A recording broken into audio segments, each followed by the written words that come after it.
नमस्ते बच्चों। आज हम पढ़ेंगे अनेकार्थी शब्द। अनेकार्थी शब्द जैसा कि आपको पता होगा कि परीक्षाओं में निश्चित रूप से पूछा जाता है। कक्षा 6 से लेकर 12 तक की परीक्षाओं में या प्रतियोगी परीक्षाओं में भी इनका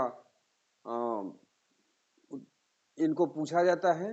ये प्रतियोगी परीक्षाओं में भी प्रश्न के रूप में आपके सामने आते हैं।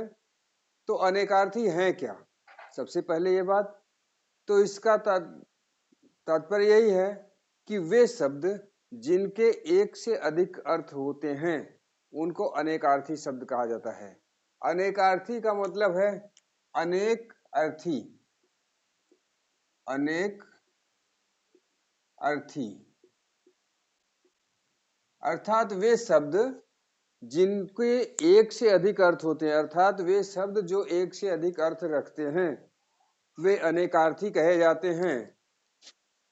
जैसे कि हम पत्र को ले लें, पत्र शब्द है, अगर हम पत्र को ले लें तो पत्र के एक से अधिक अर्थ हैं। जैसे कि पत्र का मतलब चिट्ठी होता है और पत्र का मतलब पेड़ के पत्ते। तो ये दोनों अलग अलग अर्थ में प्रयुक्त होते हैं। हम चिट्ठी को पेड़ का पत्ता नहीं समझ सकते और पत्ते को चिट्ठी नहीं समझ सकते, लेकिन ये पत्र के ही दो अलग अलग नाम हैं, जिनमें एक पत्ता है और दूसरा चिट्ठी है, लेकिन उसको हम अनेकार्थी के रूप में पत्र कह देते हैं। तो आइए देखते हैं इन अनेकार्थी शब्दों के विषय में जानते हैं। जैसा कि यहाँ हमने लिखा हुआ है, कुल मिलाकर के 25 अनेकार्थी शब्दों का प्रयोग यहाँ किया गया है। तो इसको बताने से पहले हम पुनः कहेंगे कि हमारा वीडियो अच्छा लगता है तो उसे लाइक कीजिए, शेयर कीजिए और हमारे चैनल को अधिक से अधिक संख्या में सब्सक्राइब कीजिए और कमेंट करके हमें यह भी बताइए कि हमारा वीडियो आपको कैसा लगता है। तो आइए देखते हैं अनेकार्थी शब्द। अज, पहला शब्द हमने लिखा अज।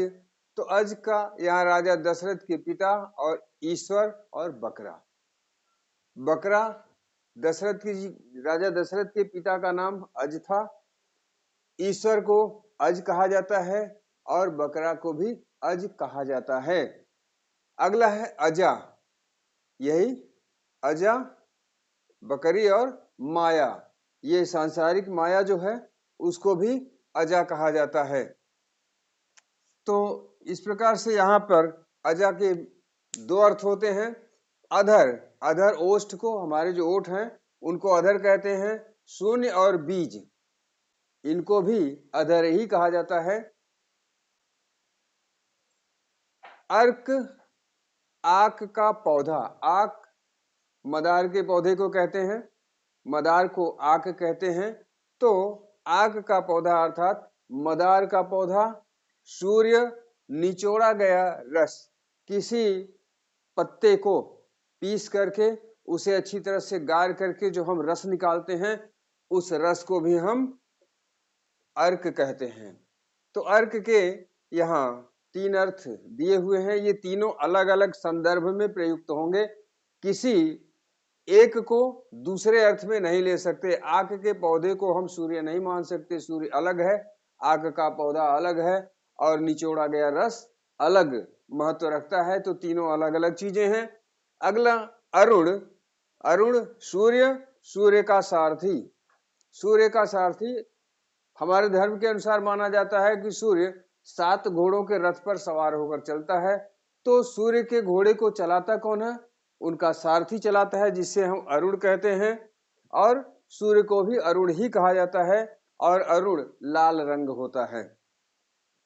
अच्युत, अच्युत, अच्युत जो समाप्त न हो सके, तो अमर, जो अमर है वो अच्युत है। भगवान के संदर्भ में भी अच्युत शब्द का प्रयोग किया जाता है, जैसे अच्युतानंद, अच्युतानंद भगवान के लिए कहा जाता है। तो अच्युत अर्थात भगवान न गिरने वाला, जो न गिरने वाला हो वो अच्युत है।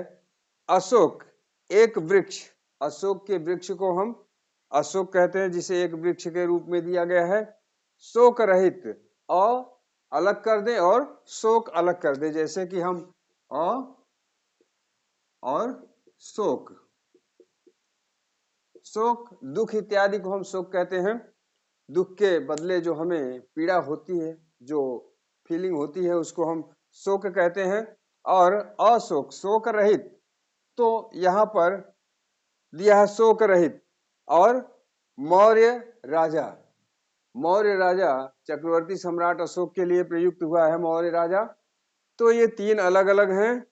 अली, अली भौरे को कहते हैं, बिच्छू को कहते हैं और सखी को भी अली कहा जाता है।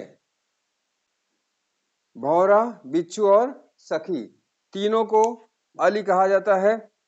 अंक, अंक संख्या है, गिनती है।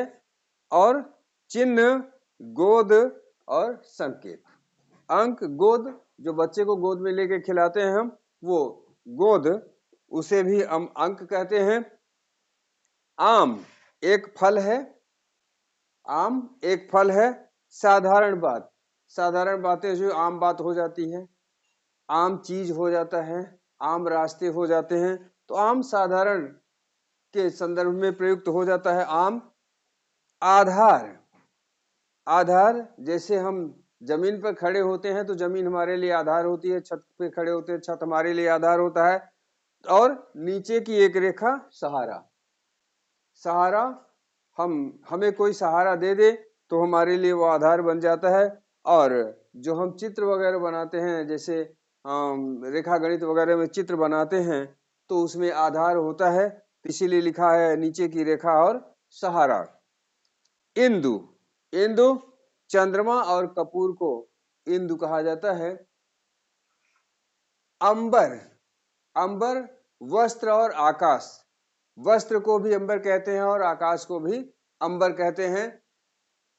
पक्ष, पक्ष पंख, पक्षियों के पंख को पक्ष कहते हैं। और पखवाड़ा, ऐसा मान हिंदू महीने में, हिंदू धर्म में जो महीने आते हैं वो महीने दो खंड में विभाजित होते हैं, 1 से 15 और 16 से 30। तो 1 से 15 का एक पक्ष होता है और 16 से 30 का दूसरा पक्ष होता है, जिसे हम शुक्ल पक्ष और कृष्ण पक्ष के संदर्भ में जानते हैं। तो शुक्ल पक्ष और कृष्ण पक्ष ये दो पक्ष होते हैं, इसीलिए पखवाड़ा लिखा है। पखवाड़ा मीन्स 15 दिन का समय।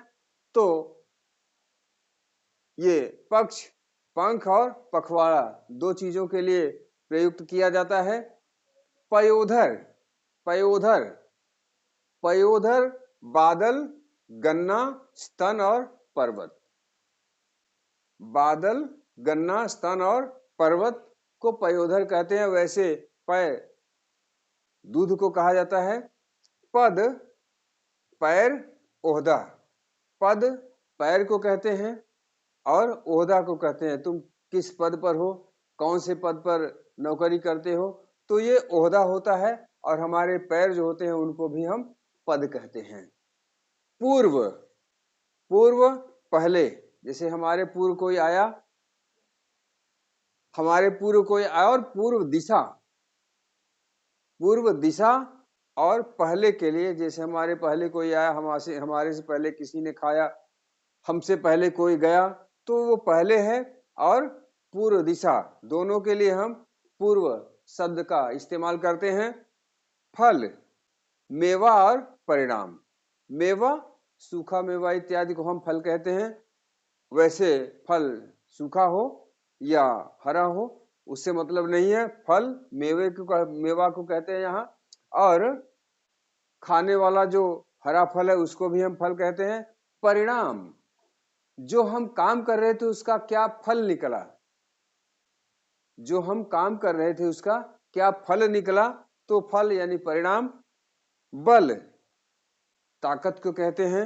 शक्ति, बल को ताकत या शक्ति कहते हैं।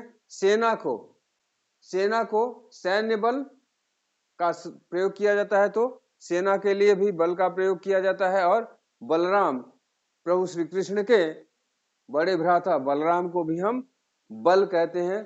सूरदास ने अपनी कविताओं में बहुत सारे जगह पर बलदेव को पूरा न कह बलदेव को पूरा बलराम या बलदेव पूरा न लिख करके सिर्फ बल लिख करके उनका संबोधन किया है। मधु, शहद को कहते हैं, चैत्र मास को मधुमास कहते हैं और बसंत ऋतु को भी मधु ऋतु कहा जाता है। चैत्र के महीने को मधुमास, बसंत ऋतु को मधु ऋतु कहा जाता है और शहद को भी मधु कहते हैं। माधव श्री कृष्ण का सूचक है। बसंत ऋतु को भी माधव कहा जाता है और महुआ को भी माधव कहा जाता है। मान सम्मान जो हमारा होता है वो और घमंड को भी मान कहा जाता है। मित्र, दोस्त और सूर्य, दो शब्दों के लिए जाना जाता है, दो शब्दों के लिए इसका प्रयोग किया जाता है। राग, प्रेम, गाने का राग और मोह। प्रेम, हम किसी से प्रेम करते हैं तो वो राग है, और गाने का राग, गाने के लिए, किसी गाना को गाने के लिए राग होते हैं, राग रागिनियां होती हैं। उन राग रागिनियों में से हम, यहाँ लिखा गया है राग, उन राग रागिनियों को हम राग कहते हैं। और मोह, एक प्रकार का ये प्रेम है। मोह जैसे पुत्र मोह, तो मोह है वो एक प्रकार का प्रेम ही है। राशि समूह को कहते हैं, ढेर सारा पैसा, धन राशि, जल राशि इत्यादि होता है। राशि यानी समूह को राशि कहते हैं। ज्योतिष में प्रयुक्त राशि, जैसे मेष राशि, कुंभ राशि, तुला राशि, ये ज्योतिष में प्रयुक्त होने वाली राशियां हैं। तो राशि समूह और ज्योतिष में प्रयुक्त होने वाली राशि के लिए कहा जाता है। तो ये इस प्रकार से यहाँ हमने आज 25 अनेकार्थी शब्दों का अध्ययन किया। ये अनेकार्थी हमने आपको पहले ही बता दिया है कि ये शब्द जो दिए हैं 25 शब्द, ये 25 शब्द एक से अलग अर्थ रखते हैं, इसलिए हम इनको अनेकार्थी शब्द कहते हैं। तो आज के वीडियो में हम इतना ही बता रहे हैं। अगले वीडियो में हम जल्द ही मिलेंगे। तब तक के लिए धन्यवाद।